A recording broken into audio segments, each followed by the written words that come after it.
भक्तों, ओम नमः शिवाय। आज हम जानेंगे भगवान शिव की प्रेरणादायक एक कहानी कि भगवान शिव किस राक्षस से डरकर भागे थे।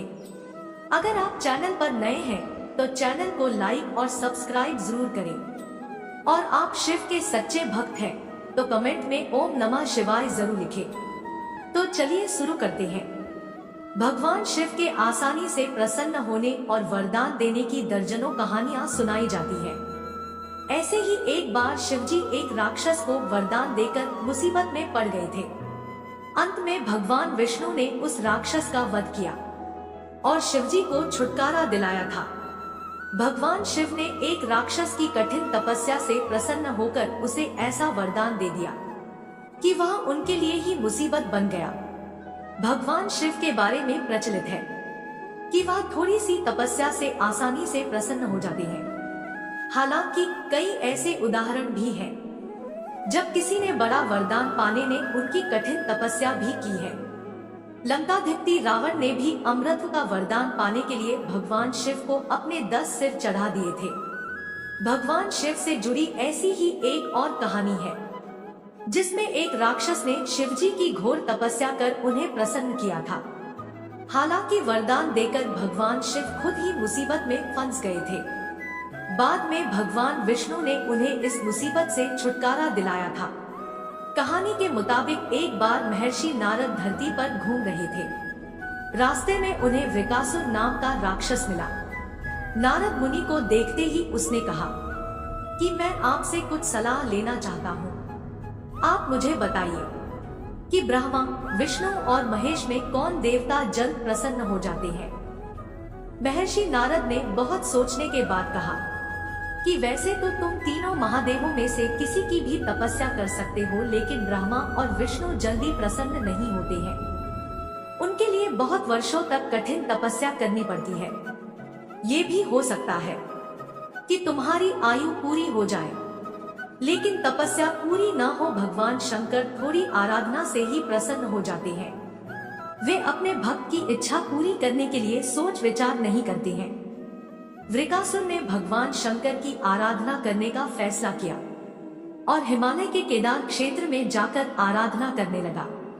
यज्ञ, जप, तप, ध्यान सब प्रकार से वह पूजा पाठ करने लगा। कुछ दिनों के बाद उसने सोचा कि मैं शरीर और प्राण को ही भगवान शिव को अर्पित कर दूंगा।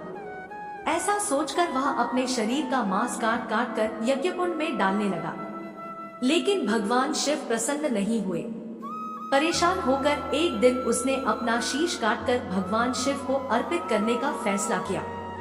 स्नान ध्यान कर जैसे ही उसने खड़ग उठाकर अपना शीश काटना चाहा कि भगवान शंकर प्रकट होकर बोले, बस करो, तुम्हारी तपस्या पूरी हुई, मैं तुम पर प्रसन्न हूँ, वर मांगो।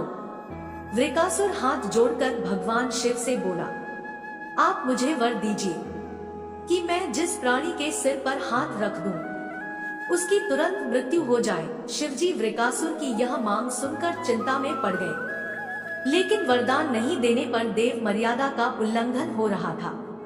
शिवजी वृकासुर से बोले कि तुम्हारी तपस्या व्यर्थ नहीं जाएगी। तुमने मुश्किल वरदान की कामना से तपस्या की थी, इसलिए तुम्हें तपस्या भी कठिन करनी पड़ी। जाओ, जैसा वर चाहते हो वैसा ही मिलेगा।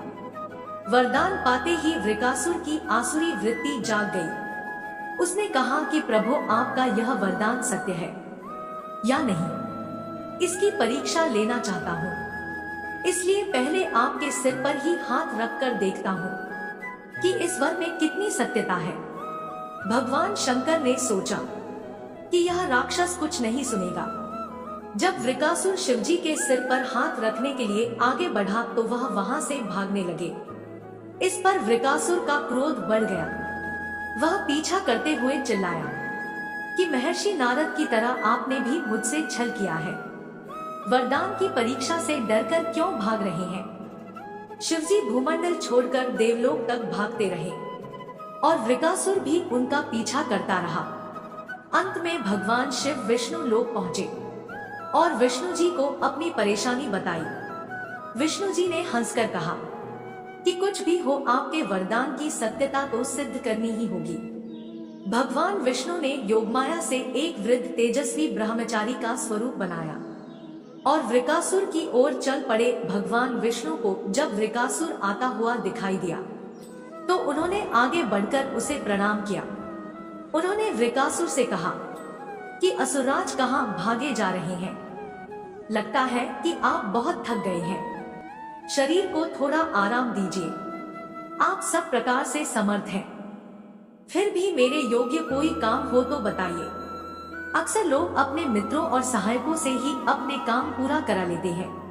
एक तेजस्वी ब्रह्मचारी की बातें सुनकर वृकासुर ने शिवजी के वरदान और उसकी परीक्षा की बात बताई। इस पर ब्रह्मचारी हंसा और कहा कि तुम किसके वरदान की परीक्षा लेना चाहते हो? शिवजी का तो अपना कोई घर ही नहीं है। वह खुद भूतों प्रेतों के साथ घूमते रहते हैं। वह भला किसी को क्या वर देंगे?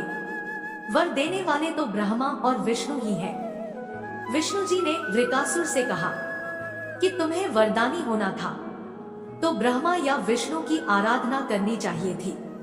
शिवजी के पीछे बेकार दौड़ रहे हो। वरदान देने वाला तो खुद इतना शक्तिशाली होता है कि उसके वरदान का असर खुद उस पर नहीं हो सकता है।